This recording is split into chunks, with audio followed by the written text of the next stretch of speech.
இறைமகன் இயேசு கிறிஸ்துவில் மிகவும் பிரியமான சகோதர சகோதரிகளே, பெற்றோர்களே, பெரியோர்களே, குழந்தைகளே, நண்பர்களே, இளையோரே, உங்களை இன்று ஆண்டவர் ஆசீர்வதிக்கின்றார். தன்னுடைய நலன்களாலும் கொடைகளாலும் உங்களை இன்று ஆசீர்வதிக்கின்ற தெய்வம், இந்த இறை வார்த்தையின் மூலமாக உங்களை சந்திக்கின்ற தெய்வம். இந்த இறை வார்த்தையின் வல்லமை, ஆற்றல், அபிஷேகம் உங்களுக்கு இன்று கிடைக்கட்டும். அன்பு தெய்வமே, இந்த இறை வார்த்தையின் ஆற்றல் இந்த மக்களுக்கு கிடைத்து இவர்கள் செல்லுகின்ற வழியை உம்முடைய சித்தத்திற்கு ஏற்றவாறு, உம்முடைய திருவுளத்துக்கு ஏற்றவாறு இவர்களுக்கு தாரும். செல்லுகின்ற வழியை காண்பித்து இந்த மக்கள் மகிழ்ச்சியோடும் மனநிறைவோடும் ஒளியில் பயணிக்கின்ற மக்களாக இவர்களை மாற்றும். இவர்களுடைய குடும்பங்களுக்கு உம்முடைய ஆசீரை தாரும். பிள்ளைகளின் மேலும் இவர்களுடைய ஆசீர் இருக்கட்டும். உம்முடைய ஆசீர் அபரிவிதமாக இவர்கள் மேல் இருக்கட்டும். ஆமென். அன்புமிக்கவர்களே, இன்றைய நாளிலே நாம் தியானிப்பதற்காக எடுத்துக்கொண்ட இறை வார்த்தை எசாயா புத்தகம் 45ஆம் அதிகாரம் 3வது இறை வார்த்தை. இருளில் மறைத்து வைத்த கருவூலங்களையும் மறைவிடங்களில் ஒளித்து வைத்த புதையல்களையும் உனக்கு நான் தருவேன். பெயர் சொல்லி உன்னை அழைத்த இஸ்ரேலின் கடவுளாகிய ஆண்டவர் நானே என்பதை நீ அறியும்படி இதை செய்வேன். சகோதரமே, ஆசீர்வாதங்களை திறந்து தருகின்ற கடவுள், ஆசீர்வாத வாயில்களை திறக்கின்ற கடவுள், பெயர் சொல்லி உன்னை அழைத்த கடவுள் நாம் அறிய வேண்டும். இந்த இறை வார்த்தையை கேட்க கடவுள் இன்று என்னை பெயர் சொல்லி அழைத்திருக்கிறார். பெயர் சொல்லி அழைப்பது உன்னை ஆசீர்வதிக்க, பெயர் சொல்லி அழைப்பது நீ கடவுளின் உரிமை சொத்தாக மாறுவதற்கு. இன்று இறை வார்த்தையை கேட்க உன்னை பெயர் சொல்லி அழைத்தவரானால் இதன் பின்னால் கடவுளின் திட்டம் இருக்கின்றது.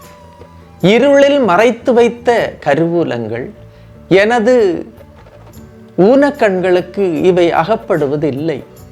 எனது ஊனக்கண்களால் இதை நான் காண்பது கிடையாது.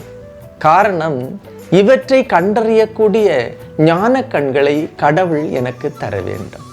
மறைவிடங்களில் ஒளித்து வைத்த புதையல்களையும் என் கண்களால் காணும் கடவுளே எனக்கு இவற்றை தருவார் என்று இன்றைய நாளிலே நாம் நம்புவோம். கடவுள் அதை வெட்ட வெளிச்சமாக்கி நமக்கு தருவார்.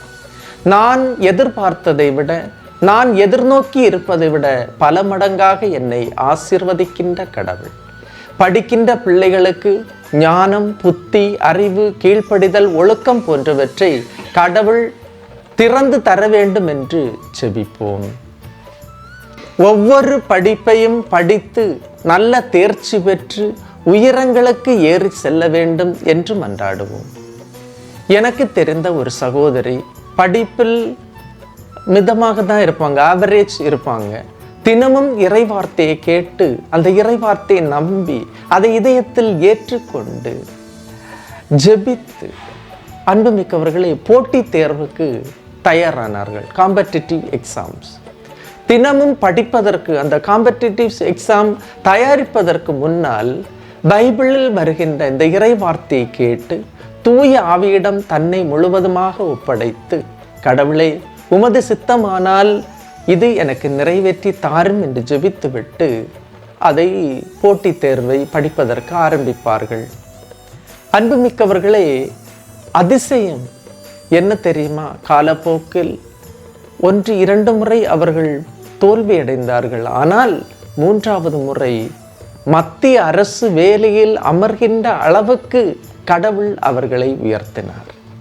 இறை வார்த்தையை கேட்கின்ற உனக்கு, இறை வார்த்தையை நம்பி ஏற்றுக்கொள்கின்ற உனக்கு, இருளில் மறைத்து வைத்த கருவூலங்களை வெளிச்சமாக்கி உனக்கு உரிமையாக்கி தருவார். இறை வார்த்தையை பகிர்ந்து கொடுத்து பிறருடைய வாழ்விலும் ஒளியேற்றுகின்ற உனக்கும் உனது குடும்பத்துக்கும் மறைவிடங்களில் ஒளித்து வைத்த புதையல்களை கடவுள் தருவார். காரணம், உன்னை அறிந்த கடவுள், உனது பேரை சொல்லி உன்னை அழைத்த கடவுள், உயிருள்ள கடவுள் உன்னோடு இருக்கிறார். இந்த இறை வார்த்தையின் ஆற்றல், அபிஷேகம் இன்று கிடைக்க ஜெபிப்போமா? ஆண்டவர் இருளில் மறைத்து வைத்த கருவூலங்களையும் மறைவிடங்களில் ஒளித்து வைத்த புதையல்களையும் எனக்கு அவர் காண்பித்து தருவார். என்னை அழைத்த கடவுள் என்னோடு இருக்கிறார், அவர் என்னை கைவிட மாட்டார் என்று இறை வார்த்தையின் ஆற்றல் கிடைக்க ஜெபிப்போம். எல்லாம் வல்ல இறைவன் தந்தை, மகன், தூய ஆவியார் உங்களையும் உங்கள் குடும்பத்தையும் நிறைவாய் ஆசீர்வதிப்பாராக. ஆமீன். இயேசுவுக்கே புகழ், இயேசுவுக்கே நன்றி. மரியே வாழ்க.